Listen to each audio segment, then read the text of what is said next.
I was 32 years old, holding a positive pregnancy test in my trembling hands, my heart bursting with 10 years of hope finally realized, and in the space of 60 seconds, watching through a conference room window as my husband kissed another woman, I felt every dream I'd ever built crumble into dust at my feet. Before I begin my story, let me know in the comments where you are listening from and what time it is. I just want to know I'm not alone in this. And if you feel moved by what you hear, consider subscribing.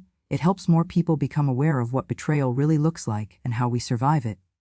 Now let me tell you what really happened. My name is Margaret Chen, free though everyone has always called me Maggie. I'm 64 years old now, sitting in my sunlit living room with a cup of chamomile tea, and I'm finally ready to tell you about the day that changed everything. But to understand that day, you need to know who I was before it happened. I met David Chen when I was 17 years old. He was the boy who sat 2 rows ahead of me in AP English, the one who always knew the answer but never raised his hand unless the teacher called on him directly. I thought he was mysterious. Turned out he was just shy. We started dating our senior year of high school. He was my first boyfriend, my first kiss, my first everything. And I was his. There was something pure about that, something I treasured. We weren't just building a relationship. We were growing up together, learning about love together. David went to business school, and I became an elementary school teacher. We got married when I was 22 in a small ceremony in my parents' backyard. I wore my mother's wedding dress, altered to fit me. David cried when he saw me walking down the makeshift aisle between the rose bushes. I thought those were the happiest tears I'd ever see. We were happy. At least, I thought we were. David worked long hours building his consulting business. I spent my days with second graders, teaching them to read and tie their shoes and share with each other. Every evening, I'd come home and make dinner, and we'd sit at our small kitchen table and talk about our days. He'd tell me about difficult clients and business strategies I didn't always understand. I'd tell him about the funny things my students said, the small victories of a child finally grasping a concept they'd struggled with. On weekends, we'd go hiking or visit museums or simply stay in bed late, wrapped up in each other and the Sunday crossword puzzle. We talked about the future constantly, the house we'd buy someday, the trips we'd take, the family we'd build. Especially the family we'd build. I'd wanted children for as long as I could remember. Growing up, I was the girl with the baby doll stroller, the one who volunteered to babysit for every neighbor on the block. Teaching only strengthened that desire. I loved children, their honesty, their wonder, their capacity for joy over the smallest things. David wanted children too. We'd decided to wait a few years after the wedding, to get established, to save money. But once we started trying, month after month brought disappointment. The single line on the pregnancy test instead of 2. The arrival of my period, regular as clockwork, marking another failed attempt. Years passed. We saw doctors. They ran tests. Everything came back normal. Unexplained infertility, they called it, which somehow felt worse than having an actual reason. At least a reason could be treated. It'll happen when it's meant to happen, David would say, pulling me close when I cried. We just have to be patient. I tried to be patient. I threw myself into my teaching, loving other people's children while waiting for my own. I watched my friends have babies, attended baby showers with a smile painted on my face, cooed over newborns while my arms ached with emptiness. My sister Eleanor, Ellie to everyone who knew her, watched me struggle with a mixture of sympathy and frustration. She was 5 years older than me, divorced after a short marriage in her 20s, and had never wanted children. She couldn't understand my obsession, as she called it. You're so much more than a potential mother, Maggie, she'd tell me over coffee. You have a career, a husband, a whole life. Why are you letting this one thing consume you? But she didn't understand. It wasn't just about having a baby. It was about the family David and I had planned together. The future we'd promised each other. Every month that passed felt like another piece of our dream slipping away. By the time I was 32, we'd been trying for 7 years. I'd almost given up hope. And then, one Tuesday morning in March, I woke up feeling different. I can't explain it exactly. My breasts were tender, and I felt slightly nauseous, but it was more than that. Something in my body felt changed, like a door had opened inside me that had been closed for so long. I didn't tell David. I'd learned not to get his hopes up over false alarms. Instead, I stopped at the drugstore on my way home from school and bought 3 different pregnancy tests, 3 different brands, just to be sure. That evening, While David worked late at the office again, I locked myself in our bathroom and took the first test. 2 minutes that felt like 2 hours. And then 2 pink lines. My hands shook so badly I nearly dropped the test. I took the second one immediately. 2 lines, the third one. 2 lines, I was pregnant. After 7 years, countless tears, mountains of hope and valleys of despair, I was finally actually pregnant. I sank down onto the bathroom floor and cried. Happy tears, grateful tears, overwhelmed tears. I placed my hand on my still, flat stomach and whispered, "Hello, little one. I've been waiting so long to meet you." I wanted to call David immediately, to scream the news into the phone. But no, this deserved more than a phone call. This was the moment we'd dreamed about for years. It needed to be special, memorable, perfect. I planned it all out in my head. I'd go to his office tomorrow, Wednesday afternoon, when I knew he had a lighter schedule. I'd bring lunch from his favorite deli, surprise him, and tell him face to face so I could see the joy light up his eyes. That night, David came home after 10 o'clock. I'd already eaten dinner alone, as had become our routine. Long day? I asked, kissing his cheek. Exhausting, he said, loosening his tie. But we're this close to closing the Morrison deal. Just a few more late nights, and then things should calm down. That's great. Honey, I said, biting back my secret. Just one more day. Tomorrow he'd know. Tomorrow everything would change. He reheated the plate I'd left for him and ate it standing at the counter. Scrolling through his phone. I watched him from the living room, this man I'd loved for 15 years, and felt a surge of affection so strong it almost hurt. He was going to be a father. We were going to be parents. Finally, the next day, Wednesday, dragged on forever. My second graders were restless with spring energy, and I found it hard to focus on fractions and spelling words when my mind kept drifting to the tiny life growing inside me. During my lunch break, I placed my hand on my stomach again, still amazed that something so wanted could finally be real. At 2:30, I left school early, telling my assistant principal I had a doctor's appointment. I stopped at David's favorite deli and ordered his usual, pastrami on rye, extra pickles, potato salad on the side. I added a cupcake with pink and blue frosting, grinning at my own cleverness. David's office was in a sleek building downtown, all glass and steel and modern ambition. His consulting firm occupied the 12th floor. I'd only visited a handful of times over the years. Usually David came to me, or we met somewhere neutral. His work life and home life were kept separate, 2 distinct worlds that rarely overlap. The elevator seemed to take forever. I watched the numbers climb, 8, 9, 10, 11, 12, and stepped out into the pristine reception area. The receptionist looked up and smiled.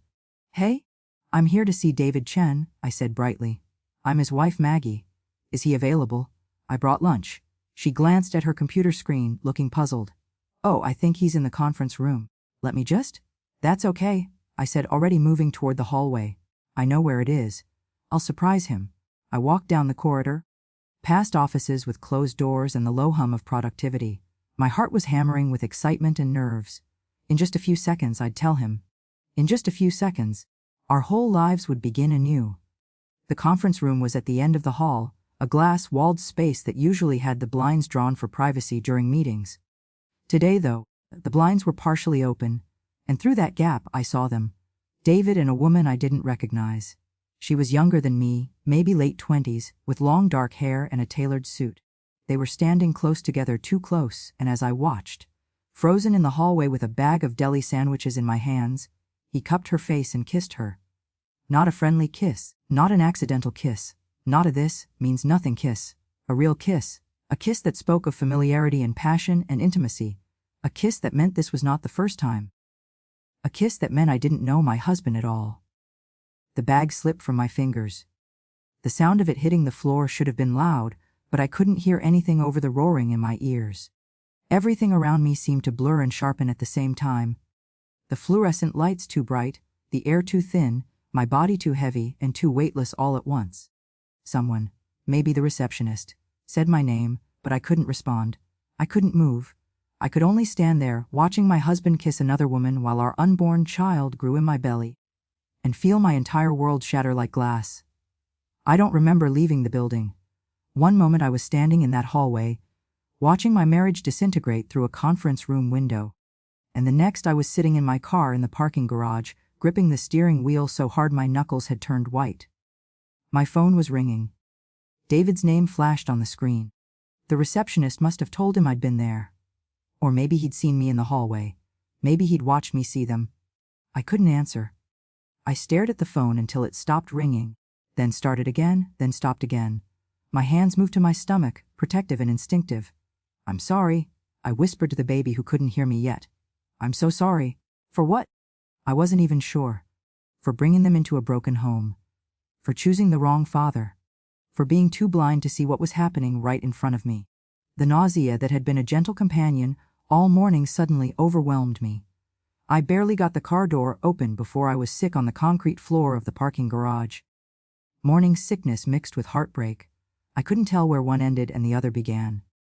When the hiving stopped, I sat back in my seat, wiping my mouth with a fast food napkin from the glove compartment. My phone showed 6 missed calls from David now. Then a text appeared, "Maggie, please call me." "Where are you? The receptionist said you were here, but I can't find you." I turned the phone off. I needed to think. I needed to breathe. I needed to not exist for just a little while. Instead of going home, I drove to Ellie's apartment. She lived 20 minutes away in a modest bedroom with plants on every windowsill and art on every wall. Her divorce 10 years earlier had taught her the value of creating a space that was entirely her own, and she'd done exactly that. I knocked on her door at 4 in the afternoon. She opened it wearing paint-splattered overalls. She worked from home as a graphic designer, and the look of concern that crossed her face when she saw me told me I must have looked as destroyed as I felt. "Maggie, what's wrong? Are you sick? Can I come in?" My voice sounded strange to my own ears, distant and hollow. She pulled me inside immediately, guiding me to her couch, pushing a cat off the cushions to make room. "Talk to me. What happened?" The words came out in broken fragments. The pregnancy tests. The plan to surprise David. The conference room window, the kiss. The way they'd looked at each other, comfortable and familiar, like this was routine. Ellie listened without interrupting, her face growing harder with each detail. When I finished, she was quiet for a long moment. "How far along are you?" she finally asked. "I just found out yesterday. Maybe 6 weeks, based on my last period. And David doesn't know, no bow." A bitter laugh escaped me. "I was going to tell him today. I had this whole thing planned. I bought a cupcake with pink and blue frosting." Ellie pulled me into a hug, and I finally let myself cry properly, deep, wrenching sobs that shook my whole body. She held me and stroked my hair and didn't say any of the empty platitudes people usually offer. She just let me break. When the tears finally slowed, she pulled back and looked at me seriously. "Okay, here's what we're going to do. You're going to stay here tonight. Tomorrow, when you're calmer, we're going to figure out your next steps. But right now, you need to rest." "I can't stay here." "David will. David can worry for one night," Ellie said firmly. "He should worry. Do you want to face him tonight? Do you want to have this conversation when you're this upset and exhausted?" She was right. I couldn't. I texted David from Ellie's phone. Mine was still turned off. Just 6 words. "I'm safe. Need some time. Maggie." Ellie made me soup and toast even though I could barely eat. She set me up in her bed while she took the couch, and I lay there in the darkness, one hand on my stomach, trying to understand how everything had changed so completely in the span of a single afternoon. I'd woken up that morning as a woman about to share the happiest news of her life. I was going to bed as a woman who didn't recognize her own marriage. Sleep, when it finally came, was fitful and full of dreams. David's face, the woman's face, the conference room window, the 2 pink lines on the pregnancy test, all swirling together into a nightmare I couldn't wake up from. The next morning, Thursday, I woke to the smell of coffee and the sound of Ellie moving around in her kitchen. For one blissful second, I forgot. Then it all came crashing back, and I had to press my face into the pillow to muffle the sound of my crying. Ellie appeared in the doorway with herbal tea. "I figured caffeine isn't good for the baby," she said gently, setting it on the nightstand. "How are you feeling?" "Like my life is over." "Your life isn't over, Maggie. It's just different than you thought it would be." She sat on the edge of the bed. "Have you decided what you want to do?" "About everything." I sipped the tea, letting the warmth ground me. "I don't know. I can't think straight. Every time I try to make sense of it, all I see is them kissing. All I feel is..." I trailed off, not having words for the particular agony of betrayal by the person you trusted most. "You need information," Ellie said practically. "Right now, you only know what you saw. You don't know how long it's been going on, how serious it is, whether he's planning to leave you or if it's just..." She stopped herself. "Sorry. There's no just about cheating. But she had a point. I'd witnessed a single kiss. Devastating, yes. Unforgivable, maybe. But I didn't know the full story. And as much as it would hurt, I needed to know. What should I do? I asked. Ellie's expression was sympathetic but resolute. If it were me, I'd go home while David's at work. I'd look for evidence. Because if you're going to make decisions about your marriage and your baby's future, you should make them with all the facts. The thought made me feel sick again, but she was right. I needed to know what I was dealing with. I waited until 9:30, when I knew David would be at the office. Ellie drove me home.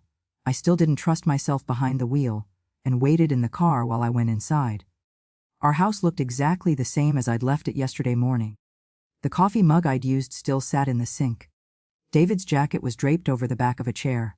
Everything normal, everything ordinary, everything a lie. I stood in the living room, looking at our wedding photos on the mantel, our vacation pictures on the walls, the throw pillows I'd carefully chosen to match the curtains. This was supposed to be our home, our safe place, the foundation on which we'd build our family. Had he brought her here? The thought made my stomach turn. I pushed it away and focused on what I'd come to do. I started with David's home office, a small room off the living room where he kept his laptop and files when he worked from home. His laptop was password protected, but I knew the password. His mother's maiden name and our wedding date. I'd always thought it was sweet that he'd included our anniversary. Now it felt like mockery. I opened his email first. My hands shook on the trackpad as I searched for anything suspicious. At first, there was nothing, just work correspondence, client emails, routine business. Then I noticed a folder labeled RW Projects, RW, Rebecca Walsh. I clicked on it, and there they were. Dozens of emails, going back 8 months. They started professional enough, discussing a client account, scheduling meetings. But gradually they shifted. Inside jokes, compliments. Then, about 5 months ago, the first clearly inappropriate message. Can't stop thinking about dinner last night? You look beautiful. D? Her response? You're terrible for my focus. How am I supposed to work when all I want to do is see you again? I scrolled through months of messages, watching their affair unfold in careful digital documentation. Late dinners that were definitely not about work. A weekend conference in Boston. I remembered that weekend, David had said it was mandatory, that he'd wished I could come but spouses weren't invited. I'd spent it grading papers and watching movies alone. According to the emails, he'd spent it with her. There were no explicit photos, nothing crude. In some ways, that made it worse. This wasn't just physical. The emails showed genuine affection, shared humor, intellectual connection. He didn't just want her body, he liked her, maybe more than liked. One email from 3 weeks ago made me physically flinch. I know this is complicated. I know you're married. But I'm falling for you, David? I can't help it. We can't keep pretending this is just casual. His response, sent the next morning. I know. I feel it too. I just need time to figure things out. Please be patient with me. Figure what things out. Our marriage, how to leave me, when to tell me. I took photos of the emails with my phone, hands shaking so badly I had to redo several shots. Evidence. Just like Ellie said. Facts. Next. I went through his credit card statements, which he kept in a filing cabinet in his office. More evidence: hotels. Restaurants I'd never been to. Jewelry purchased last month. I'd never received any jewelry. Flowers ordered multiple times. I'd never received flowers. Every receipt was a small knife to the heart. I found one hotel charge from 2 weeks ago. The Riverside Inn, a boutique hotel on the edge of town. The date stood out because I remembered it clearly. David had told me he was working late on a pitch presentation, that he might just crash at the office rather than drive home exhausted. I'd told him to be safe, to text me when he decided what he was doing. He'd texted me at midnight, staying at the office. Love you. The hotel receipt said otherwise. I sat on the floor of his office, surrounded by evidence of his betrayal, and felt something shift inside me. The shock and devastation were still there, but underneath them, something else was growing. Something harder and colder. Anger. How dare he? How dare he lie to me, betray me, make plans to figure things out with another woman while I waited at home? Faithful and devoted and desperately hoping for the baby we were finally having. The baby he didn't even know about yet. Did I tell him? Did he deserve to know? My phone rang. David, again. He'd been calling every hour. I'd ignored every call. This time, I answered. Maggie. His voice flooded with relief. God, I've been so worried. Where are you? Are you okay? I'm at home, I said. My voice steady and cold in a way I didn't recognize. In your office, actually. Looking at your emails. The ones in the folder labeled Artabu projects. Very creative, David. The silence on the other end of the line was deafening. Maggie, I can explain. Can you? I cut him off. Can you explain 8 months of emails? The hotel in Boston. The Riverside Inn 2 weeks ago when you told me you were sleeping at the office. The jewelry and flowers you bought for her. Please, let me come home. We need to talk about this face to face. No, I said firmly. Not yet. I'm going back to Ellie's. When I'm ready to talk to you, I'll let you know. Maggie, please. I love you. This thing with Rebecca, it's not. It doesn't mean anything. 8 months doesn't mean anything.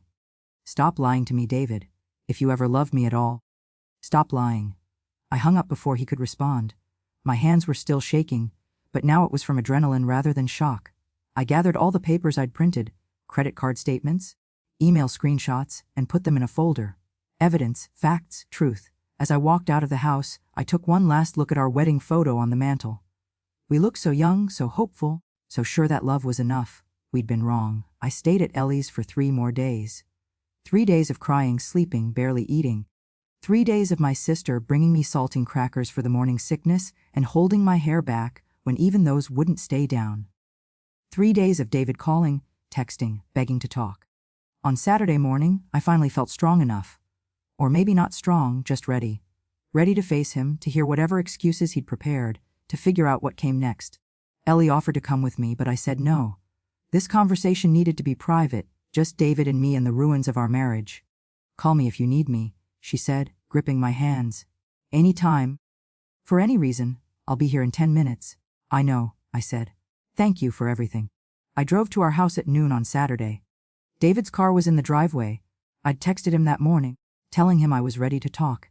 He'd responded immediately, I'll be here, whenever you're ready.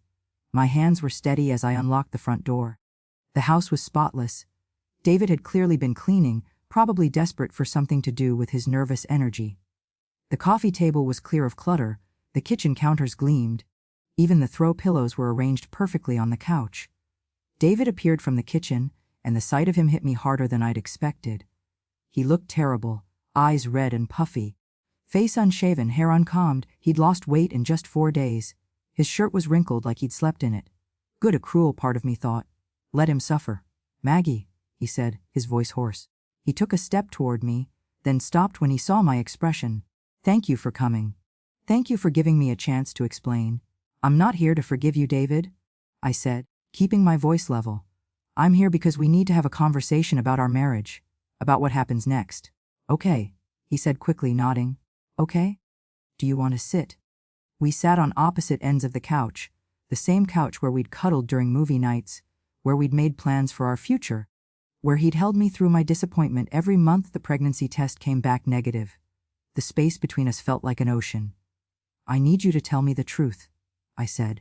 All of it. How it started, how long it's been going on, what your plans were, everything. David rubbed his face with both hands. Her name is Rebecca Walsh. She joined the firm about a year ago as a consultant on the Morrison account. We worked together a lot, long hours, strategy sessions, client dinners. When did it become more than work? About 8 months ago. He couldn't meet my eyes. We were working late one night, and we just started talking. Not about work. About our lives, our dreams, things we wanted. It felt good to connect with someone who understood the pressure of the job. I tried to understand the pressure of your job, I said quietly. For 10 years, I listened to you talk about your work. I supported your long hours, your business trips, your ambitions. What did I do wrong, David? What was I not giving you that you needed to find it somewhere else? Nothing, he said emphatically, finally looking at me. Maggie, you didn't do anything wrong. This isn't your fault. It's mine. I was weak and selfish and I made terrible choices. When did you sleep with her? He flinched. Does it matter? Yes, I said, my voice hard. It matters to me. 3 months ago. After the Boston conference. The timeline stabbed at me. 3 months. While I'd been hopeful that this month might finally be the one we'd get pregnant, he'd been in hotel rooms with her. Do you love her? I asked, proud that my voice didn't shake. David was quiet for a long moment. Too long? I don't know, he finally said. I care about her. But I love you, Maggie. I've loved you since we were 17. That hasn't changed, really. Because the emails I read suggested you were figuring out how to leave me. No, he said quickly. I never wanted to leave you. I was trying to figure out how to end things with Rebecca. I knew it was wrong. I knew I was destroying our marriage. I just didn't know how to stop without. He broke off. Without losing her. I finished for him. You wanted us both. Your faithful wife at home and your exciting girlfriend at the office. Did you ever think about what this would do to me? Did you ever, in 8 months of lying to my face, consider how devastated I would be? Every day, he said, and his eyes were wet now. Every single day I hated myself for what I was doing. But I was a coward. Maggie, I couldn't face losing either of you, so I just kept lying and hoping somehow I could fix it without anyone getting hurt. Well, someone got hurt, I said. Me, I got hurt, David. The woman who loved you more than anything, who spent 10 years building a life with you, who waited faithfully while you figured out your career and your goals and your dreams. I'm the one who got hurt. I know, he whispered. I'm so sorry. I'm so sorry. We sat in silence for a moment. The clock on the wall ticked loudly, counting down the seconds of our marriage. I saw the jewelry receipt. I said, what did you buy her? A bracelet for her birthday. And the flowers, the ones you sent multiple times? After we fought. When she was upset with me for not being able to leave my marriage. Each answer was another small cut. He'd given her the romantic gestures I'd stopped receiving years ago. He'd made her feel special, prioritized Chosen, while I ate dinner alone night after night, believing his excuses about work. Have you ended it? I asked. Yes, he said immediately. The day you saw us, after you left. I told her it was over, that I'd made a terrible mistake, that I loved my wife and wanted to save my marriage. She was angry, but she understood. I haven't spoken to her since, except to arrange transferring her to a different project. How convenient for you, I said bitterly. You get caught, so suddenly you remember your marriage vows. It's not like that? Then what is it like, David? Explain it to me. Make me understand how the man I trusted with my whole heart could lie to me for 8 months. Make me understand how you could kiss her in your office where anyone could see, where I could see. My voice finally broke. Make me understand how you could do this to us. I can't, he said, tears streaming down his face now.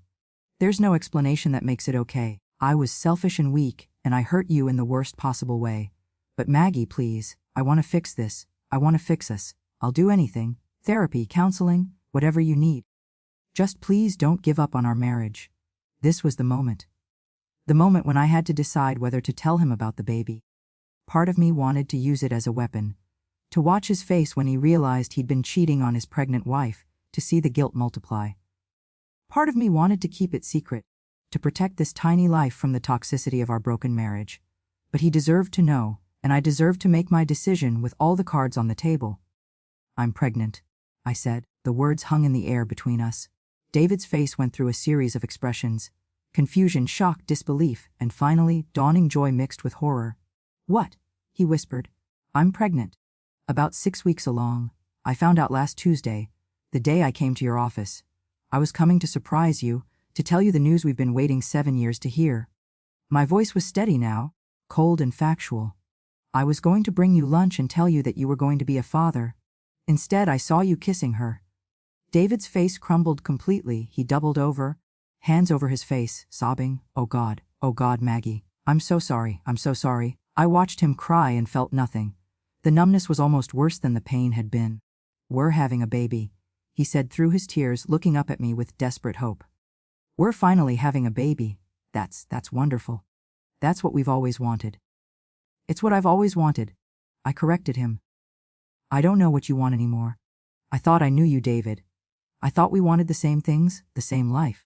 But I was wrong. We do want the same things, he insisted. A family, a future together. Maggie, this baby, this is our chance for a fresh start. We can get through this. We can be stronger on the other side.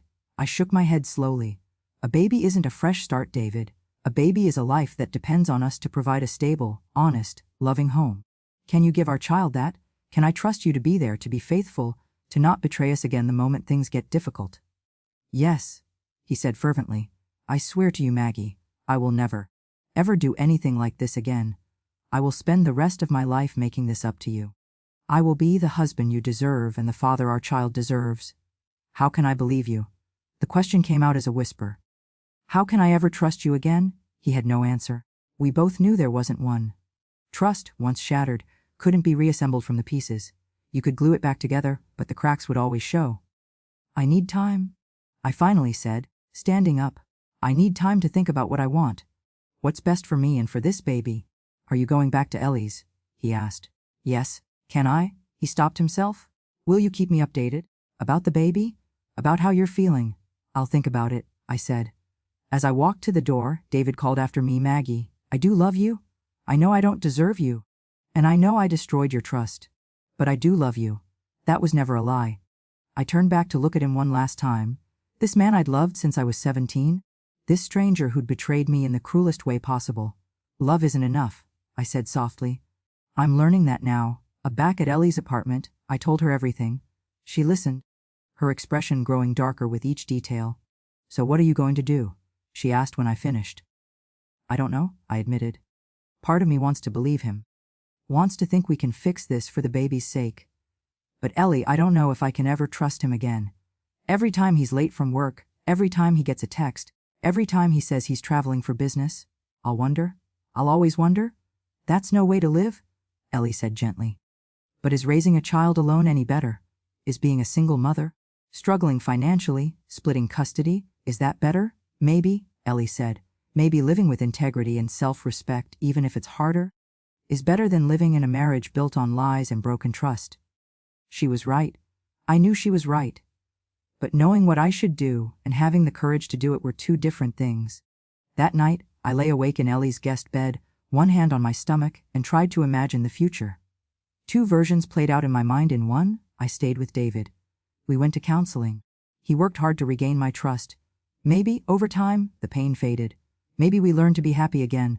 Maybe our child grew up in a home with both parents, never knowing how close we'd come to falling apart. In the other, I left. I filed for divorce. I raised my baby as a single mother, with Ellie's help and my own strength. It would be hard, exhausting, lonely, financially stressful, but it would be honest. And my child would grow up seeing their mother choose self-respect over convenience. Which version would I regret less? That was the question I couldn't answer. 2 weeks passed in a strange kind of limbo. I stayed at Ellie's, sleeping in her guest bed, teaching my second graders during the day, and spending my evenings trying to imagine a future I could actually live with. The morning sickness got worse. I was throwing up multiple times a day now, surviving on crackers and ginger ale. David texted me every day. Not pushy messages, just gentle check-ins, thinking of you. How are you feeling? I'm here whenever you're ready. I responded occasionally, brief and factual. Tired. Still thinking. He sent flowers to Ellie's apartment. I left them in the hallway for the neighbors. He sent a letter, 3 pages, handwritten, full of apologies and promises and memories of our early days together. I read it once, cried through the whole thing, then filed it away. My first prenatal appointment was scheduled for a Thursday afternoon. I'd made the appointment the week before everything fell apart, and now I faced a choice: did I go alone, or did I tell David? He's the father? Ellie pointed out when I asked her opinion. Even if you're planning to leave him, he has a right to be involved in the pregnancy if you're going to let him be involved in the child's life. She was right. As much as I wanted to shut David out completely, this baby was half his. If I was going to let him be a parent, and I hadn't decided not to, then keeping him away from doctor's appointments was just petty revenge, not what was best for our child. I texted him Wednesday evening, first prenatal appointment tomorrow at 2 p.m., Dr. Sarah Chen at Women's Health Center downtown. You can come if you want. His response was immediate: I'll be there. Thank you, Maggie. Thank you so much. The next day, I showed up 10 minutes early and sat in the waiting room, flipping through a parenting magazine without reading a single word. At 1:55, David walked in. He looked better than he had 2 weeks ago, showered, shaved, dressed in clean clothes. But his eyes were still haunted, and he'd definitely lost weight. When he spotted me, relief flooded his face. Hi, he said softly, sitting down next to me but leaving a careful distance between us. Hi, I replied. How are you feeling? Is the morning sickness bad? Pretty bad. But manageable. Are you eating enough? Do you need anything? Before I could answer, the nurse called my name, Margaret Chen. We both stood and followed her back to the examination room. She weighed me down 3 pounds. The morning sickness took my blood pressure, slightly elevated, the stress, and asked routine questions about my medical history. David sat quietly in the corner chair, watching everything with an intensity that would have been touching under different circumstances. Doctor Chen came in a few minutes later, a kind-faced woman in her 50s who'd been my gynecologist for years. She knew about our fertility struggles, knew how much this pregnancy meant. Maggie! And David, good to see you both. She glanced at her chart. So we're finally here. How are you feeling now, sis? Exhausted. Emotional, I said. All perfectly normal, she smiled. Let's take a look at this baby, shall we? The ultrasound machine was already set up. I lay back on the examination table, and Dr. Chen squeezed the cold gel onto my still flat abdomen. David stood up, moving closer but still maintaining distance, as if he wasn't sure he had permission to be part of this moment. Dr. Chen moved the wand around, looking at the screen. For a few seconds that felt like hours, she was silent, focused, adjusting and readjusting. My heart started to pound. Is something wrong? No, she said quickly. Just getting the right angle. There we go. She turned the screen toward us, and there it was. A tiny blob of white against the black background, with a flickering at its center. There's your baby, Dr. Chen said warmly. About 7 weeks along, measuring right on track. And that flickering you see, that's the heartbeat, my baby's heartbeat. I couldn't breathe. Tears spilled down my cheeks as I stared at that tiny, perfect flutter on the screen. All the pain and confusion of the past 2 weeks faded for just a moment, replaced by pure wonder. I heard a sound beside me and realized David was crying too, his hand pressed against his mouth, his whole body shaking with silent sobs as he looked at the screen. The heart rate looks good, about 145 beats per minute, which is perfect, Dr. Chen continued. Everything looks healthy and normal. Based on measurements, your due date is approximately November 15th. November 15th. A fall baby. I'd be teaching through the early months of pregnancy, on maternity leave for the birth. Back to work in the spring with a new infant. The timeline stretched out before me, full of possibilities and complications. Dr. Chen printed out several ultrasound pictures and handed them to me. I stared at the grainy image of my tiny baby, barely visible but undeniably real. Do you have any questions? Dr. Chen asked. I had a million questions, but none I could ask in front of David. Questions about raising a baby alone, about single parenthood, about what happened when the father was in the picture, but the marriage wasn't. Not right now, I said quietly. Okay. I want to see you back in 4 weeks for your next checkup. In the meantime, keep taking your prenatal vitamins, eat small frequent meals if the nausea is bad, stay hydrated, and rest when you can. Call if you have any concerns, bleeding, severe cramping, anything that worries you. She left, and David and I were alone in the examination room. I wiped the gel off my stomach and sat up slowly, still staring at the ultrasound picture. Maggie, David said, his voice thick with emotion. That's our baby. We're going to have a baby. I know, I said. Can I? He gestured to the ultrasound picture, and I handed him one of the copies. He held it like it was made of glass, tears still streaming down his face. I can't believe it. After all these years, it's real. It's real, I confirmed. We walked out of the office together, into the bright afternoon sunshine. David's car was parked next to mine in the lot. Thank you for letting me come, he said. It meant everything to me. To see the heartbeat, to know the baby is healthy. I nodded, not trusting my voice. Maggie, I know you're still deciding what you want to do about us. About our marriage.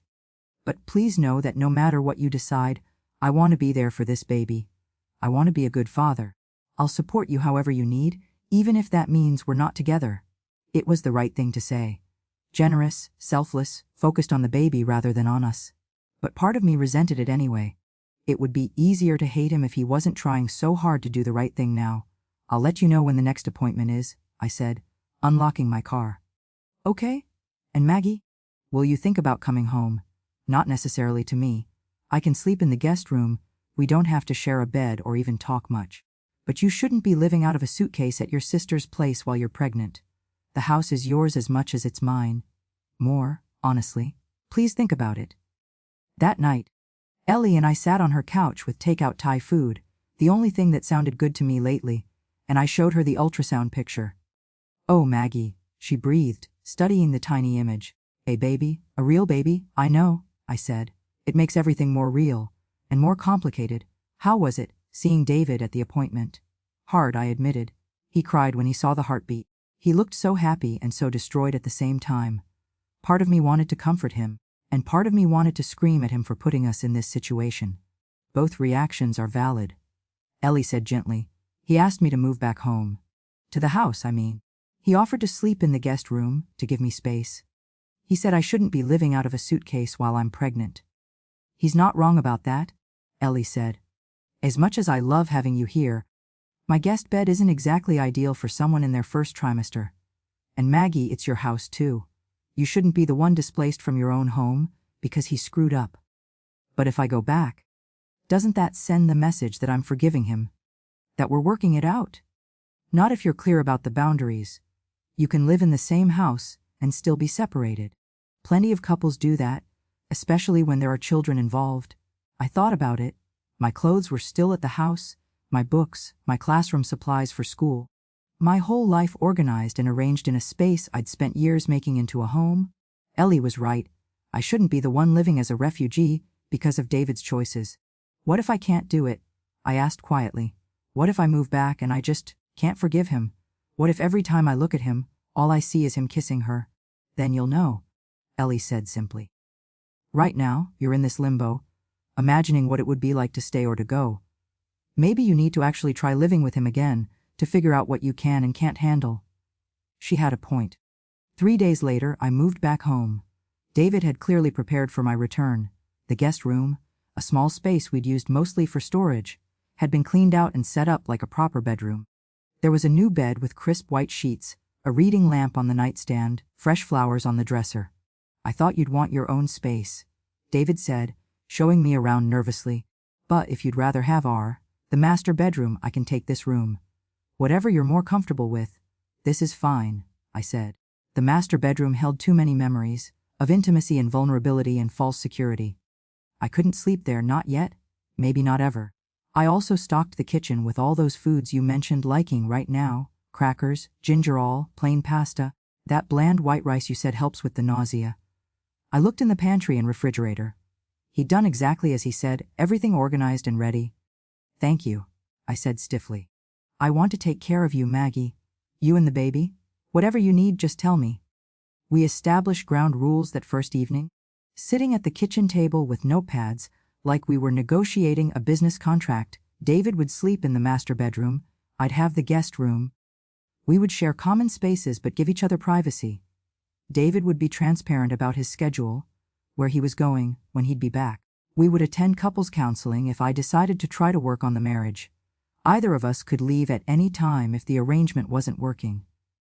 It was clinical and sad, reducing our 10-year marriage to a list of rules and boundaries. But it was also necessary. The first few days were awkward. We moved around each other carefully, politely, like strangers sharing a space. David made dinner every night. Simple things that wouldn't upset my stomach. I ate them and thanked him and retreated to my room. But slowly, gradually, something started to shift. One evening, about a week after I'd moved back, I was grading papers at the kitchen table when David came home from work. He set his briefcase down and started making dinner, grilled chicken and rice. Something I'd mentioned sounded good. How was your day? He asked. The first time either of us had attempted actual conversation beyond logistics. Long, I said. The kids were wound up. There's a field trip tomorrow and they're all excited. Where are you taking them? The Science Museum. We've been studying simple machines, so they'll get to see how they work in practice. That sounds fun. He was quiet for a moment, focusing on the chicken. You're a good teacher, Maggie. Your students are lucky to have you. The compliment caught me off guard. Thank you. Will you be able to keep teaching when the baby comes? I have maternity leave, 12 weeks. After that, I'll go back. What about childcare? It was a practical question, one I'd been avoiding thinking about. I don't know yet. Daycare, probably. Or maybe a nanny if we can afford it. Well, figure it out, David said. Then, quickly, you'll figure it out. Whatever you decide, I'll support financially, obviously. The conversation died there, both of us retreating into our separate corners. But it was something, the first normal exchange we'd had in weeks. A few days later, I woke up at 2 a.m, violently nauseous. I barely made it to the bathroom before I was sick. The morning sickness had graduated to all day and night sickness, and this was one of the worst episodes yet. I was on the bathroom floor, weak and shaking, when I heard a soft knock on the door. Maggie, are you okay? David's voice, heavy with sleep and concern. I'm fine, I managed, though I clearly wasn't. Can I come in? I didn't have the energy to say no. The door opened, and David appeared in his pajamas, hair disheveled. He took one look at me and immediately grabbed a washcloth, ran it under cold water, and knelt beside me. "Here," he said gently, pressing the cool cloth to my forehead. "Just breathe. You're okay." I let him help me because I was too exhausted to refuse. He stayed with me until the worst passed, then helped me back to my room, brought me water and crackers, and made sure I was settled before leaving. "Thank you," I whispered. "Always," he said. "No matter what happens between us, I'm here for you, Maggie. Especially now, after he left." I lay in the darkness, one hand on my stomach, and acknowledged the confusing truth I didn't want to forgive him. But I was starting to remember why I'd loved him in the first place. Living with David in our separated, but together arrangement became a strange new normal over the next few weeks. We were like roommates who happened to be married and expecting a baby. Polite, considerate, careful not to cross invisible boundaries. He cooked meals I could stomach. I thanked him and ate alone in my room or at the kitchen table while he worked in his office. We coordinated schedules, shared updates about the baby, and maintained a civil distance. But beneath the surface, I was struggling. Every time I looked at him, I saw two versions. The David I'd married at 22, full of dreams and promises, and the David who'd kissed another woman while I carried his child. The two images wouldn't reconcile in my mind. I started seeing a therapist, Dr. Patricia Moore, a woman in her 60s who specialized in relationship trauma and pregnancy. Ellie had recommended her, and I went to my first appointment on a rainy Tuesday afternoon in April. "Tell me what brings you here," Dr. Moore said, settling into her chair with a notepad. I told her everything. The infertility struggles, the pregnancy, the affair, the confrontation, the impossible choice I was trying to make. She listened without judgment, occasionally taking notes, letting me talk until I'd emptied myself of words. "What do you want, Maggie?" she asked when I finished. "Not what you think you should want, not what would be easiest for the baby, not what anyone else thinks you should do. What do you actually want?"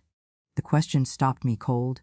I'd been so focused on what was right, what was best, what was practical, I hadn't asked myself what I actually wanted. "I want to not hurt anymore," I said finally. "I want to stop seeing that image of them kissing every time I close my eyes. I want to trust my husband again. I want the life I thought I had." "You can't have the life you thought you had," Dr. Moore said gently. "That life was built on an illusion, on the belief that your marriage was something it wasn't. But you can build a new life. The question is, does that new life include David, or not?" "I don't know how to answer that." "Then let's break it down. What would staying with David require from you?" I thought about it.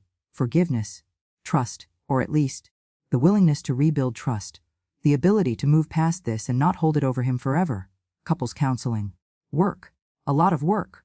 And what would leaving require? Single parenthood. Financial stress. I'd need to get my own place, manage on one income. Custody arrangements. Explaining to our child someday why their parents aren't together. Starting over completely. Both paths are hard, Dr. Moore observed. Neither one is easy or pain-free. So the question becomes, which kind of hard can you live with? I didn't have an answer. Not yet. David had started couples counseling without me, individual sessions with a therapist who specialized in infidelity recovery. He mentioned it casually one evening over dinner. "I've been seeing Dr. Reynolds," he said, "a therapist, to work through why I did what I did, to understand my choices better." "That's good," I said, surprised I hadn't asked him to do that. "He suggested that when you're ready, we could do couples sessions together. No pressure, only if and when you want to." I appreciated that he wasn't pushing. "I'm seeing someone too, Dr. Moore. She's been helpful?" "Good. That's really good, Maggie." We ate in silence for a moment. Then David set down his fork and looked at me directly. "Can I ask you something?" "Okay. Do you think there's any chance you could forgive me? Not now, I know it's too soon, but someday? Is there any part of you that thinks we could get past this?" It was the question I'd been avoiding, the one I couldn't answer for Dr. Moore either. "I don't know," I said honestly. "Some days I think maybe. Other days I'm sure I can't. I don't know how to trust you again, David. Every time you're late from work, every time your phone buzzes, I wonder. I imagine you with her, and it physically hurts." He nodded, his face pained but accepting. "That's fair. That's completely fair. For what it's worth, I'm not in contact with Rebecca at all. I transferred her to a different team, and I've been completely transparent with my partners about why. I'm home by 6 every night. I answer every call in front of you. I know it doesn't fix anything. But I'm trying to show you that I'm committed to changing. I notice, I said quietly. I do notice all of that. Is it helping? Even a little. I considered the question. Was it helping? Yes, in small ways. The consistency was reassuring. The transparency helped quiet some of the worst fears. But it didn't erase the past. It helps me see that you're trying, I said carefully. But David? Trying to be trustworthy now doesn't undo 8 months of lying. I wish it did. I wish I could just decide to trust you again and have it be that simple. But it's not. I know, he said. I know I destroyed something precious, and I may never get it back. But I'm going to keep trying anyway, because you and this baby are worth it. Even if you ultimately decide to leave, I want you to know I gave it everything I had. There was something both heartbreaking and admirable about his determination. He'd made a terrible choice, violated my trust completely. And now he was willing to do the hard work of rebuilding, knowing it might not be enough. My second prenatal appointment was in early May, when I was 11 weeks along. The nausea had started to ease slightly, though I still felt exhausted all the time. David came with me again. I'd texted him the appointment information without discussion, and he'd simply shown up. Dr. Chen did another ultrasound, and this time the baby was bigger, more defined. We could see the head, the tiny body, little buds that would become arms and legs. Everything looks perfect. Doctor, Chen said. Baby is measuring right on schedule, heartbeat is strong at 165 beats per minute. Can you tell the gender yet? David asked. Not yet, too early. We can do a gender reveal ultrasound around 18 to 20 weeks if you want to know. David looked at me. Do we want to know? The "we" caught me off guard. Not do you want to know, but we, as if we were still a team, still making decisions together. I think so, I said. I'm not good with surprises. David almost smiled at that, a sad, knowing expression. He'd learned it the hard way. After the appointment, we sat in the parking lot in our separate cars for a moment. David got out and walked over to my window. I rolled it down. I have something I want to show you, he said. If you're willing, it won't take long. What is it? Please. Just trust me for 10 minutes? Trust. The word hung heavy between us. Okay, I said finally. 10 minutes. I followed his car through downtown, wondering where we were going. He pulled into the parking lot of a small office building I didn't recognize, and I parked beside him. This way, he said, leading me inside and up to the second floor. He unlocked a door marked 224 and held it open for me. Inside was a small, empty office space, maybe 2 rooms with large windows overlooking the street. What is this? I asked. I leased it last week, David said. I'm leaving the firm. I stared at him. What? I'm leaving Chen and Associates. I've already told my partners. I'm starting my own solo consulting practice working from here.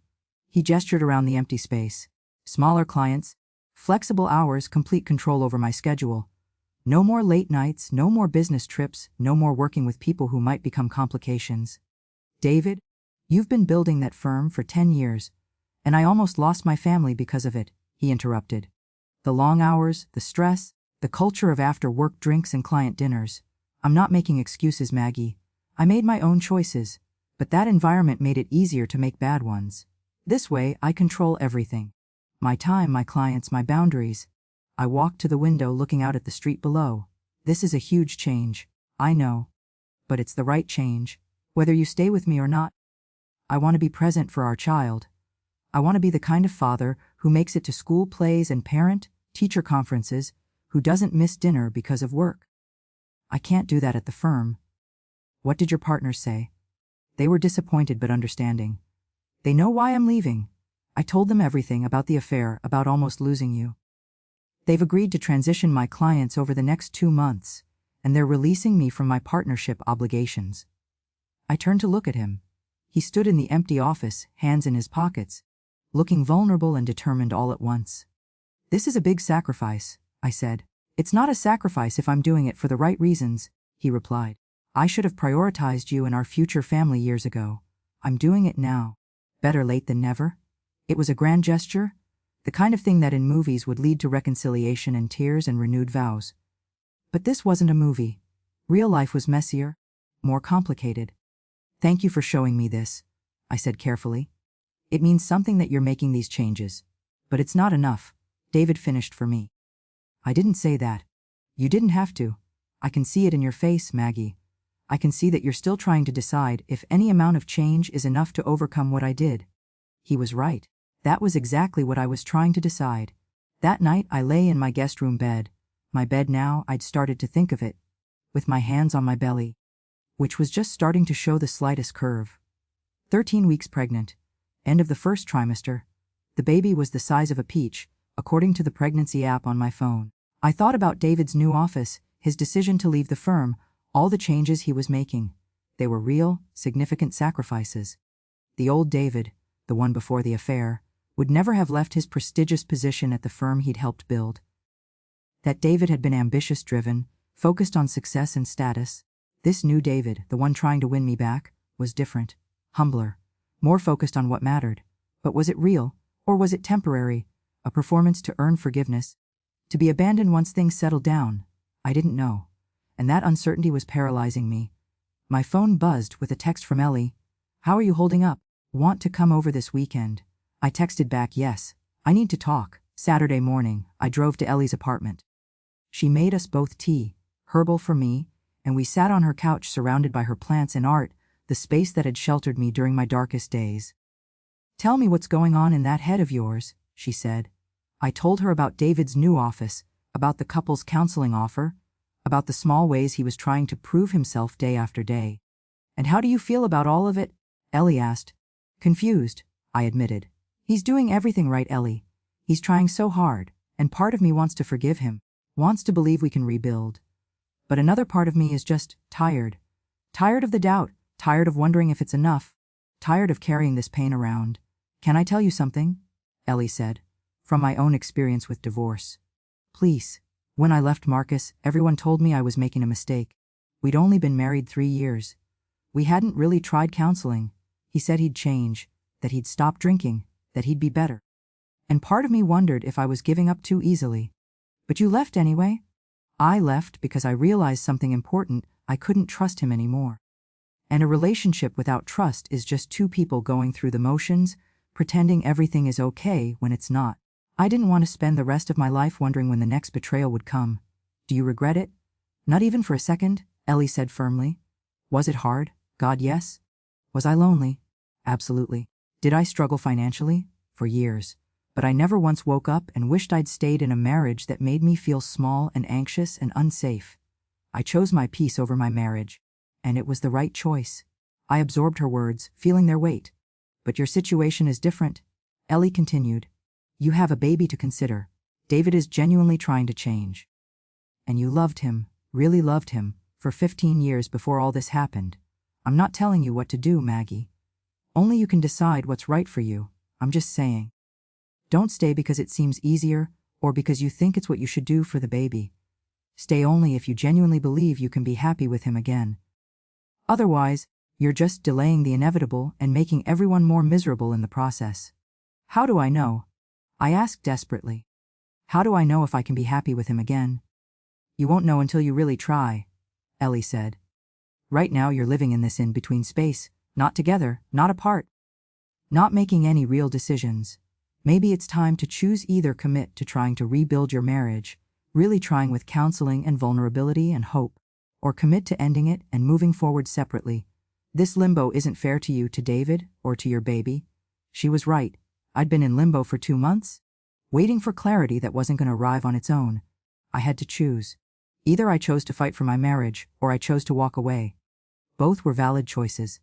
Both were hard choices. But staying frozen between them was its own kind of torture. That night, I asked David to sit down with me in the living room. He looked nervous, like he knew something important was about to happen. "I've made a decision," I said. His face went pale. "Okay, I want to try. I want to go to couples counseling with you to see if we can rebuild trust and heal from this. But David, I need you to understand I'm not promising anything. I'm not saying we'll definitely make it through this. I'm just saying I'm willing to try." Relief and hope flooded his expression. "That's all I'm asking for. A chance. Just a chance to prove that I can be the husband you deserve. There are conditions," I continued. "Complete transparency, phones, passwords, schedules, everything. Couples counseling twice a week to start, individual therapy for both of us. And if at any point I decide it's not working, if I realize I can't get past this, you have to respect that decision without fighting me." "I agree," he said immediately. "To all of it. Whatever you need. And one more thing," I said. "This isn't forgiveness. Not yet, maybe not ever. I'm willing to try to get there, but I can't promise I will. Can you live with that uncertainty? David was quiet for a long moment, considering. Then he nodded. Yes, he said. If there's even a chance we can make this work, even a small chance, it's worth it. You're worth it. Our family is worth it. I took a deep breath. Okay then. We try. We sat there on opposite ends of the couch, the same couch where we'd shared so many evenings over the years, and I felt something shift. Not forgiveness. Not yet.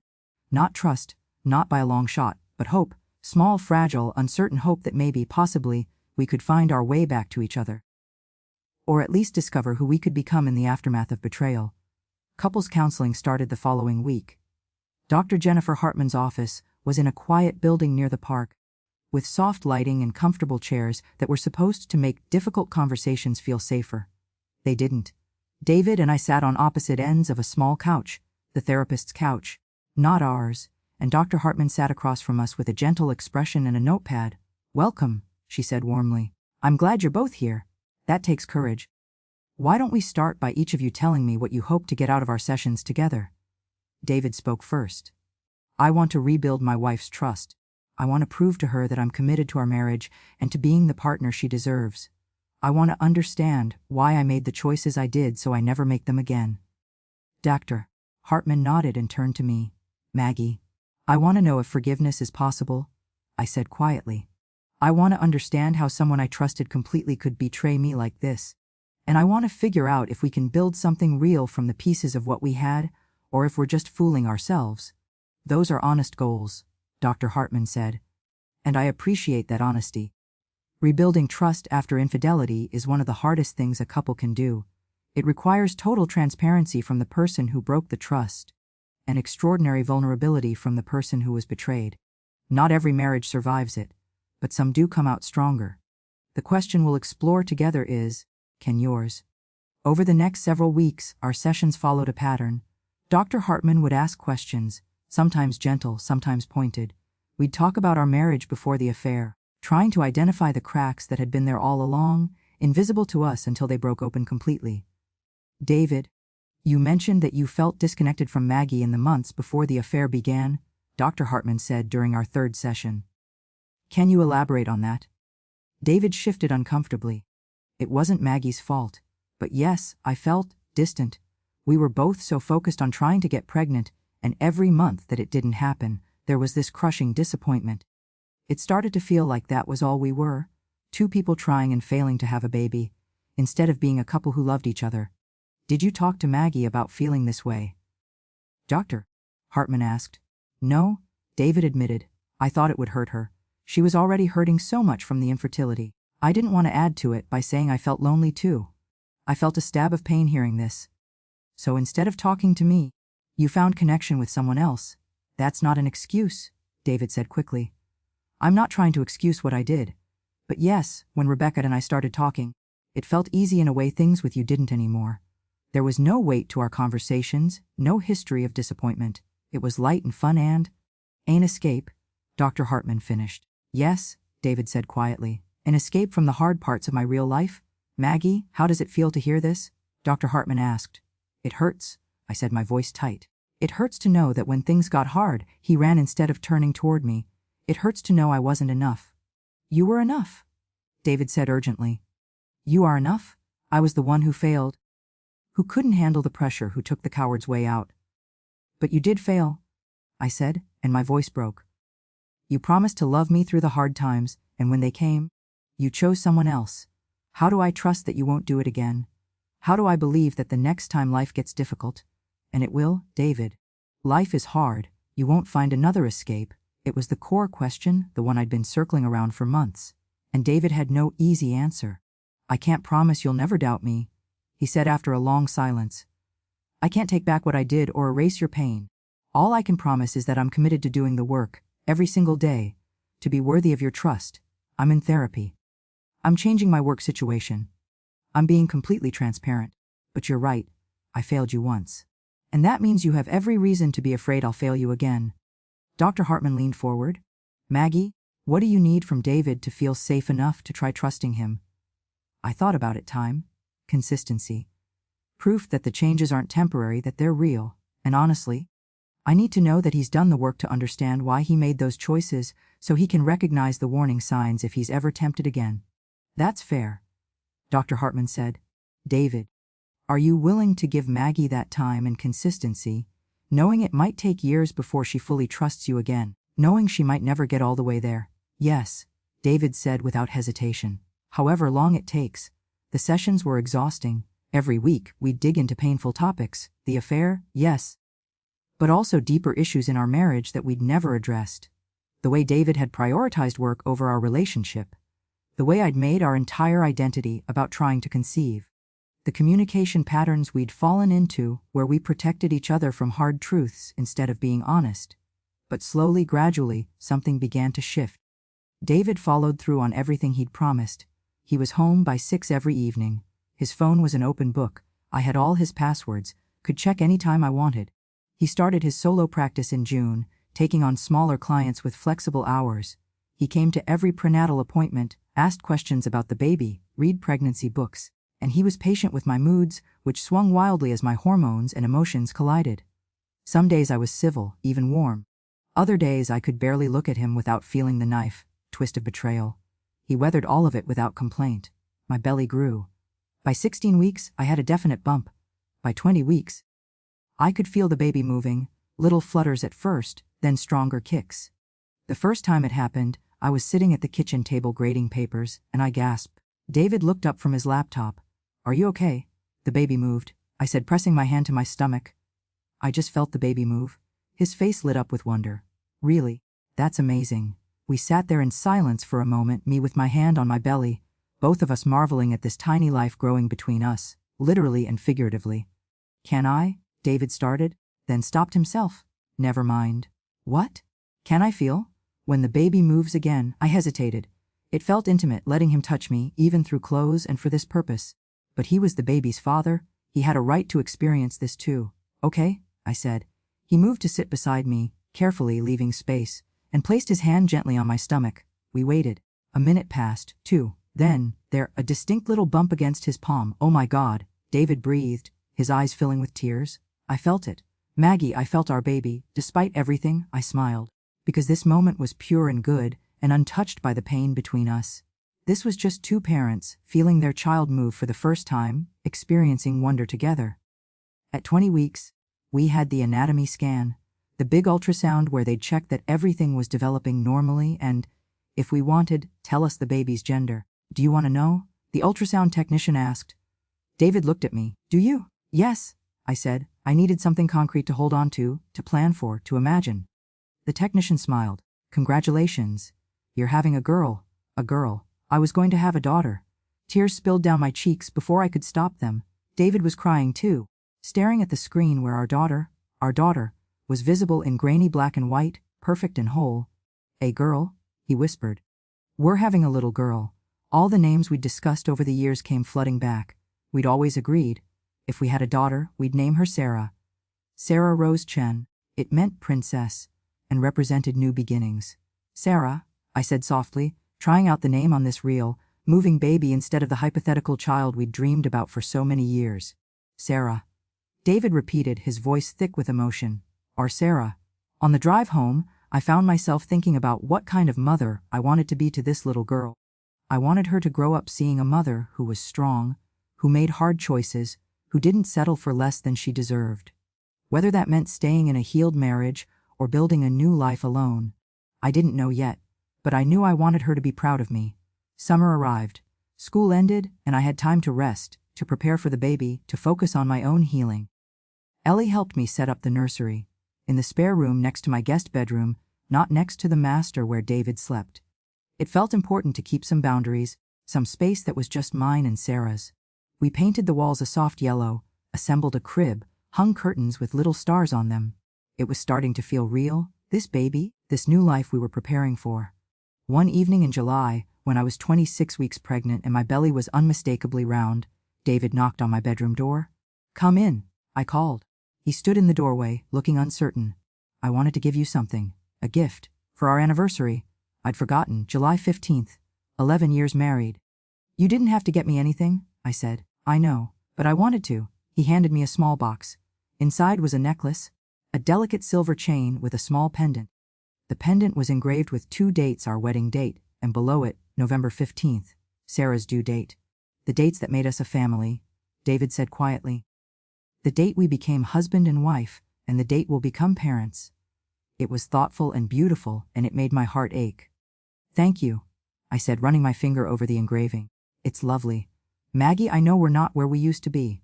I know I destroyed something precious. But I want you to know, I'm not giving up. Not on us, not on our family. However long it takes. However hard it is, I'm here. I looked up at him, this man I'd loved for so long, this man who'd broken my heart, this man who was trying so hard to put it back together. I know you are, I said softly. And that means something. It doesn't fix everything, but it means something. He nodded, understanding that it was the most I could give him right now. By August, I'd been in therapy, both individual and couples, for 4 months. The work was grueling but necessary. Dr. Moore helped me understand that forgiveness wasn't a switch I could flip, but a process I had to walk through. Some days I made progress. Other days I backslid into anger and hurt. The human brain doesn't heal on a linear path. Dr. Moore told me during one session.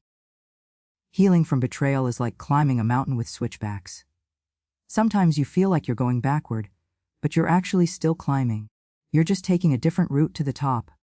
What if I never reach the top? I asked. What if I'm always carrying this pain? Then you'll decide if the relationship is worth carrying that weight, she said gently. But Maggie, you're further along than you think. 4 months ago, you couldn't look at David without seeing him kiss her. Can you do that now?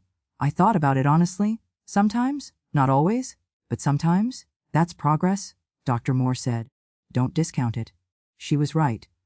The raw, searing pain had dulled to something more manageable. Still there, still aching, but not consuming my every thought. I could have conversations with David about things other than the affair. I could laugh at something funny he said without feeling guilty. I could let him help me when my back hurt from carrying Sarah's weight without it feeling like a betrayal of my own pain. Small steps, but steps nonetheless. In early September, when I was 32 weeks pregnant and starting to feel the physical strain of the 3rd trimester, David came home with an unexpected announcement. I ran into Rebecca today, he said, his voice careful. My whole body tensed. Where? At the coffee shop downtown. She was there with, I think it was her new boyfriend. She saw me, came over to say hello, and my heart was pounding. And she apologized. She said she'd done a lot of thinking over the past months, and she realized she'd participated in something that hurt you, even though she didn't know you. She said she was sorry, and she hoped you and I could work things out. I didn't know how to feel about this. Anger that she'd approached him at all? Relief that she was moving on? Skepticism about her motives. What did you say? I asked. I thanked her for the apology and told her I hoped she'd be happy. And then I left. The whole conversation was maybe 2 minutes. He sat down across from me. I wanted you to know because I promised transparency. I didn't hide it or pretend it didn't happen. I studied his face, looking for signs of lingering feelings, of regret, of anything that might suggest Rebecca still held power over him. I saw nothing but openness and honesty. Okay, I said finally. Thank you for telling me. Are you okay? I don't know, I admitted. I'm glad she apologized, I guess. And I'm glad she's moved on. It makes it feel more over. More in the past. Date is in the past, David said firmly. My future is here, with you and Sarah. If you'll have me. That was still the question, wasn't it? Would I have him? Could I? I was 7 weeks away from giving birth to our daughter. 7 weeks away from becoming parents? From needing to function as a team whether we were married or divorced. The clock was ticking on my decision, and I still didn't know what I wanted. Or maybe I did, and I was just afraid to admit it. Sarah Rose Chen was born on November 12th, 3 days early, at 6:47 in the morning. The labor started in the middle of the night. A dull ache in my lower back that gradually intensified into unmistakable contractions. I woke David at 2 in the morning, and within an hour we were at the hospital, me gripping his hand through each wave of pain. You're doing amazing, he kept saying, his voice steady even though I could see the fear and excitement in his eyes. So amazing, Maggie. You're so strong. 12 hours of labor. 12 hours of pain and pushing and exhaustion, and David never leaving my side, holding my hand, wiping my forehead, breathing with me through each contraction. And then, finally, a cry. Sharp and indignant, and the most beautiful sound I'd ever heard. It's a girl, the doctor announced, though we already knew. a healthy baby girl. They placed her on my chest, this tiny, perfect creature with a shock of dark hair and eyes that seemed to look right through me. She was warm and slippery and absolutely real, and I fell in love instantly. Completely, utterly, irrevocably. "Hello, Sarah," I whispered, tears streaming down my face. "Hello, my beautiful girl. I've been waiting so long to meet you." David was crying too, standing beside the bed, one hand on my shoulder and the other gently touching Sarah's tiny head. "She's perfect," he breathed. "Maggie, she's absolutely perfect." For those first few moments, there was no pain between us. No betrayal, no complicated history. There was just wonder and joy in this tiny miracle we'd created together. The first few weeks with Sarah were a blur of sleepless nights, endless diaper changes, and the overwhelming responsibility of keeping another human alive. I'd taken a full 12-week maternity leave from teaching, and David had arranged his consulting schedule to work mostly from home. We moved through those early days as a team by necessity, passing Sarah back and forth for feedings, taking turns with night duty, learning together how to soothe her cries and interpret her needs. One night, when Sarah was 3 weeks old, I was attempting to nurse her at 2 in the morning. She was fussy, wouldn't latch properly, and I was exhausted and frustrated and on the verge of tears. David appeared in the doorway of my room. I was still sleeping in the guest room. We still maintained separate spaces. "Can I help?" he asked gently. "I don't know what I'm doing wrong," I said, my voice breaking. "She won't eat, and she needs to eat, and I'm so tired I can barely think." David sat beside me on the bed. "Here, let me try to burp her. Sometimes she just needs to get some air out first." He took Sarah carefully, held her against his shoulder, and patted her back with practiced gentleness. Within moments, she let out a surprisingly loud burp for such a tiny person and then, miracle of miracles, settled down and was ready to nurse. "How did you know that would work?" I asked, positioning Sarah to try again. "I've been reading, a lot. Every baby book I could find." He smiled tiredly. "I want to be useful. I want to be a real partner in this." And he was. Over those weeks, I watched David transform into a father, patient, attentive, endlessly gentle with our daughter. He changed diapers without complaint, walked her around the house at 3 in the morning singing off key lullabies, stared at her sleeping face with such tenderness it made my heart ache. Whatever else he'd done, whatever he destroyed between us, he loved Sarah completely. That much was undeniable. Ellie came to visit when Sarah was a month old, bringing food and coffee and her gift for seeing straight through my defenses.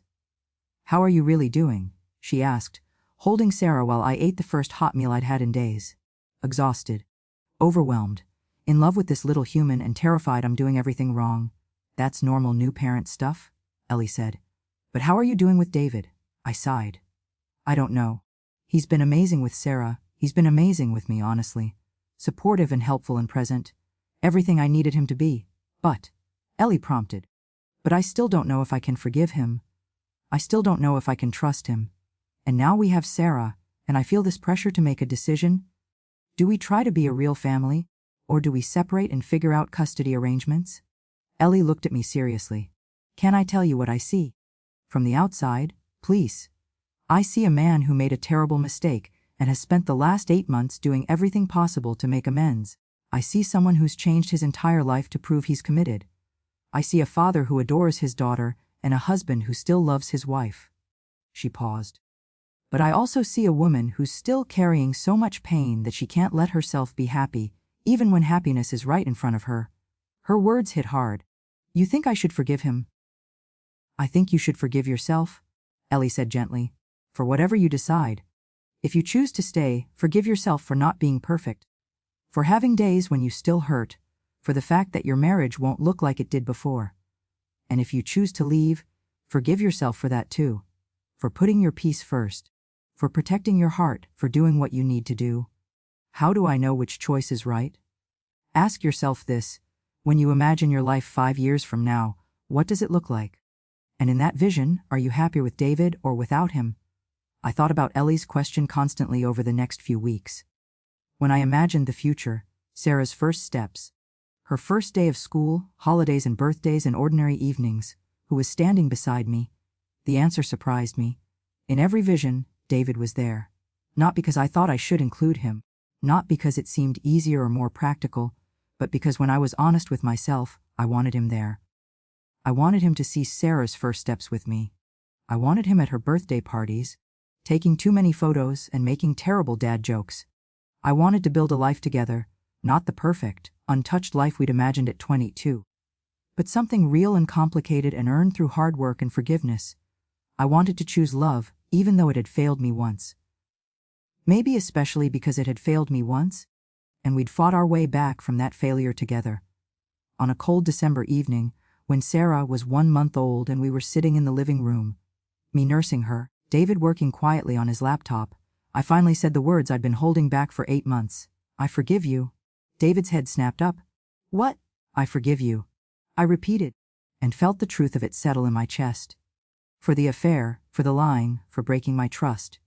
I forgive you, David. He closed his laptop and moved to kneel in front of where I sat with Sarah. His eyes were filled with tears. Maggie'd. I'm not saying I'll forget, I continued. I'm not saying it doesn't still hurt sometimes. But I'm tired of carrying this anger around. I'm tired of holding on to the pain. I want to move forward, with you, as a family. Are you sure? He asked, his voice shaking. Please don't say this unless you mean it. I can't. I can't hope and then lose you again. I mean it, I said. I've spent 8 months watching you change, watching you prove yourself, watching you love our daughter with everything you have. And I've realized something: the David who had the affair isn't the David sitting in front of me now. You've done the work. You've earned a second chance. I won't waste it. He promised, taking my free hand in both of his. I swear to you, Maggie, I will spend the rest of my life being worthy of this gift you're giving me.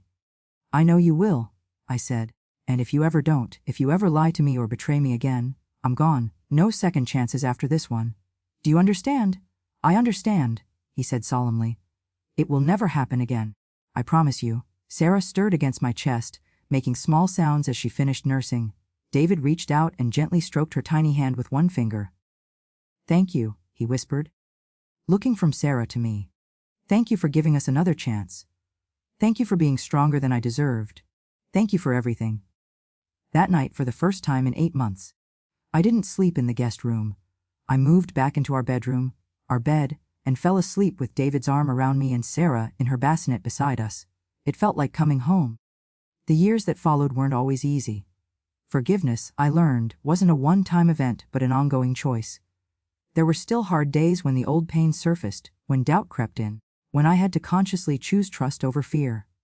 But David never gave me reason to regret my choice. He continued therapy, continued being transparent, continued showing up day after day as the partner he'd promised to be. Sarah grew from a tiny infant into a curious toddler, then a bright, funny little girl who looked like me but had David's quiet intensity. We had another child when Sarah was 3, a son named James, who brought a different kind of joy into our lives. I returned to teaching, David's consulting practice thrived, and we built a life that was messy and real and nothing like the perfect fairy tale I'd once imagined. It was better, somehow, more honest, more earned, built on a foundation of forgiveness and hard work rather than naive assumptions. We went to couples counseling for 2 years, then stopped when Dr. Hartman told us we'd done the work and learned the tools we needed. We had date nights every week, even when we were exhausted from parenting. We talked, really talked, about the hard things instead of protecting each other from difficult truths. And slowly, gradually, I learned to trust him again. Not blindly, not automatically, but consciously and deliberately. I chose to trust him day after day, and he honored that trust. The cracks in our marriage became scars, visible reminders of what we'd survived, but no longer painful to touch. Now, sitting in my living room at 64 years old, I can look back on that devastating day 32 years ago with something approaching gratitude. Not gratitude for the betrayal itself, that still hurts when I remember it, but gratitude for what it taught me about strength and forgiveness, and the difference between the life you plan and the life you build from broken pieces. Sarah is married now, with a daughter of her own. James is finishing medical school. David and I just celebrated our 42nd anniversary. We're grandparents, we're partners. We're survivors of something that should have destroyed us, but somehow made us stronger. The affair changed our marriage forever. It shattered the innocent trust we'd built as teenagers, the assumption that love alone was enough to sustain us. But from those broken pieces, we built something more resilient. A marriage that acknowledged human fallibility, that made space for forgiveness, that understood strength comes from overcoming, not avoiding, life's hardest challenges. I often think about that moment in the hospital hallway when I saw David kissing Rebecca. How completely my world fractured in that instant. How sure I was that everything was over, that I'd never recover, that my dreams were dead. I was wrong about that last part. My dreams weren't dead. They just changed shape. I dreamed of a perfect marriage, untouched by pain or betrayal. Instead, I got a real marriage, scarred but sturdy, built to weather storms, because it had already survived the worst one. That's not the story I wanted to tell when I was 30, too and pregnant and heartbroken. But it's the story I'm grateful to tell now. Sometimes the worst moments of our lives lead us exactly where we need to go. Sometimes betrayal doesn't end the story, it just begins a different chapter. And sometimes forgiveness isn't weakness, but the bravest thing we can do. I chose to forgive. I chose to stay. I chose to build a life with the man who broke my heart, and he spent every day earning that choice. It wasn't easy. It wasn't perfect, but it was ours, and it was real, and I wouldn't trade it for the fairy tale I once imagined. Because the truth is, fairy tales don't teach you how to survive. They don't show you that love requires work, that trust must be rebuilt brick by brick, that happy endings are something you create rather than something that just happens to you. My marriage taught me all of that and more. And when I look at my daughter Sarah, strong and kind and choosing her own path, I hope she knows that her mother didn't just survive betrayal. I transformed it. I turned the worst moment of my life into a foundation for something lasting and true. That's the legacy I want to leave her. Not perfection, but resilience. Not a life without pain, but a life where pain didn't have the final word. That one scene in the conference room shattered every dream I ever had. But from the shattered pieces, I built something better than dreams. I built a life.